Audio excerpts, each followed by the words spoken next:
Hello, good afternoon. You're tuned into MF Corner on CNBC TV 18. I'm Vinnii Motiwala. With me is my colleague Sonal Bhutra as well. Sonal, good afternoon to you as well. And last evening, obviously, those major changes, that were proposed to the SEBI, that has been finally announced. These are some big changes that have come in for the mutual fund industry.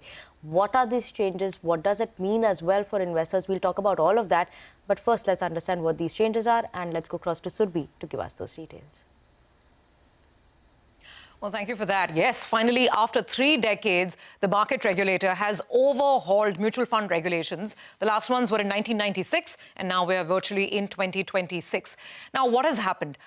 Basically, the total expense ratio has been unbundled, and a new concept called the base expense ratio has been introduced. Now, what does this really mean? Statutory levies and the brokerage fee that mutual funds pay to brokers for executing their trades, they are, away from the base expense ratio. So the new formula for TER, total expense ratio, is the base expense ratio plus the statutory levies or taxes, CTT, GST, etc., plus the brokerage charge. Now, there is a reduction in 2 of these parameters, the base expense ratio and the brokerage. So let's dive deeper and understand each of them individually. Because now taxes and levies are no longer part of the expense ratio, the expense ratio itself has to be lowered to factor in for it.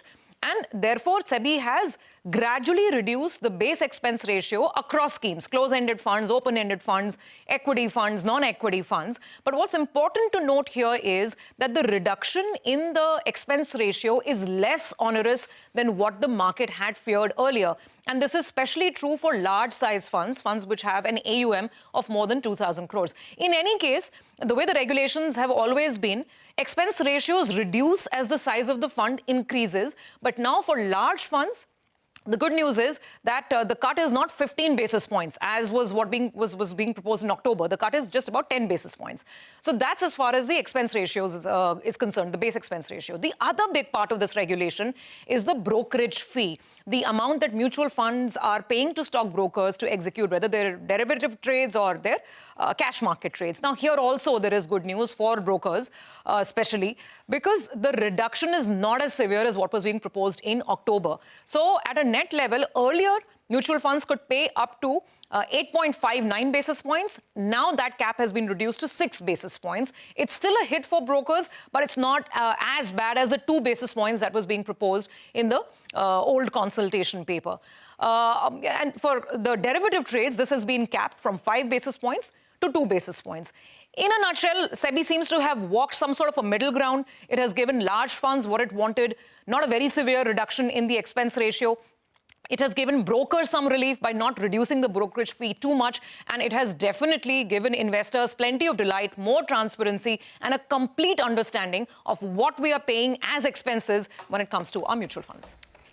Thank you so much, Surbhi, for explaining that change for us. To understand it from a retail perspective, retail investor perspective, whether it will actually go ahead and cut costs for them. To understand this, now we are joined by Varun Fatehpuria, who is the founder and CEO of Daulat Finvest. Varun, good afternoon. Thank you so much for joining in. Well, we heard now the total expense ratio is split into base expense ratio and the statutory levies will be separate. Is it just on paper, or will we actually, or the retail investors will actually see it in their cost when they're investing in mutual funds or not? Or do you think it's just a separation of 2 costs that they'll only be able to see, but it will not meaningfully turn to lower costs for them? Hi, Sonal. Good afternoon. So I think, as Surbhi correctly pointed out, first things first, it is currently an unbundling of the cost. So what was previously included in the TER, including all of the security transaction tax, the GST, the stamp duty, so on and so forth, now investors have a very clear distinction with respect to what they're paying towards the fund management charges and what is going towards government in form of duties. With respect to whether there is going to be an actual reduction in from a cost perspective to the investor, that remains to be seen. But just from a limit perspective today, as things stand today, the BER at the highest slab has been reduced from 2.25% to 2.1%, but that actually excludes all of the levies that were being passed on to the investors. So net, I think we are not going to see a major impact from a cost perspective. But what it definitely does is provides a higher level of transparency. So in the future, if there is going to be a certain deduction in charges from the fund management perspective, that is going to be clear. But if that sort of gets negated by a higher regulatory and statutory levy, then investors are clear where their money is going towards.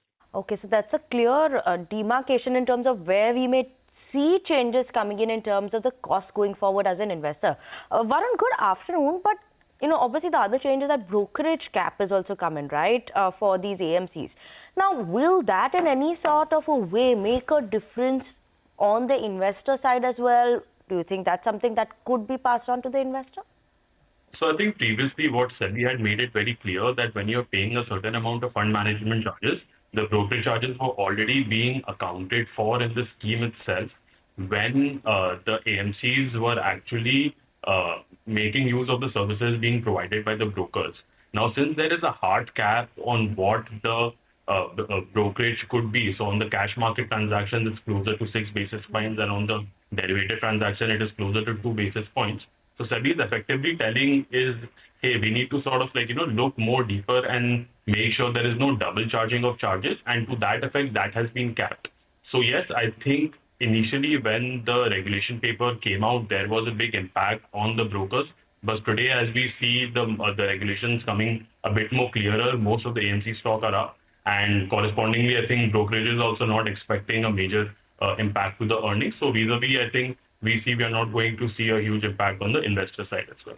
Okay, so no impact on investor side, which was expected to be big had the proposed regulations been notified as well. But of course, there's a big change there as well. It's lower. It's not as onerous as it was expected for the industry. Just a quick point on passive versus actives, Varun, because passives already have a lower cost. Do you think this could any chance, because now we're splitting or unbundling the levies, right, to give more clarity to investors, this could be more positive for active investing, or do you think things will stay the way they are right now? No, I don't think it is going to have any particular impact on the active side of most of the equity mutual funds, given the limits pretty much remain the same. So I think for newer AMCs, pretty much they have operated on the higher end of the TER anyway. And once the AUM crosses a certain amount of threshold, that correspondingly sort of comes down. Even with index funds, I think when most of the AMCs are starting out with a smaller AUM, even at the index fund level or the passives, the TER usually tends to closer to be 100 basis points, right? So given with the regulations that are also coming, we do not see a major impact on the differential between active and passive, and net expecting it to remain broadly in the same range. Varun, just want to understand, you mentioned it, right, that we may not see, or one investor may not see much of a difference in terms of these new rules coming in, but does one have to look at their portfolio strategies right now? Anything that an investor needs to do after these new norms? I don't think so in particular, just because there has been a certain amount of change from an expense ratio perspective. They need to tinker their portfolio so much. I mean, for all intents and purposes, this does not really have a major impact on what the underlying portfolio, that pretty much remains the same, right? So yes, to your question directly, I do not think investors today at this point in time need to read too much into what the regulations are, apart from the fact that there is going to be a greater transparency. So they have a better understanding where, again, their money is being channelized. Okay, all right. So more transparency, but not major change to costs for investors. That is the big takeaway, because the expectation was that maybe because such reform is coming after 3 decades, there could be something from the investors in it. The only thing is more transparency and breakup of your costs rather than reduction of your costs.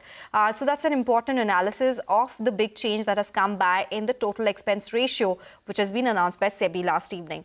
We'll now do one thing. We'll take a quick break, and up next, we'll talk about investing in international funds via Gift City with Varun. So stay tuned for that conversation.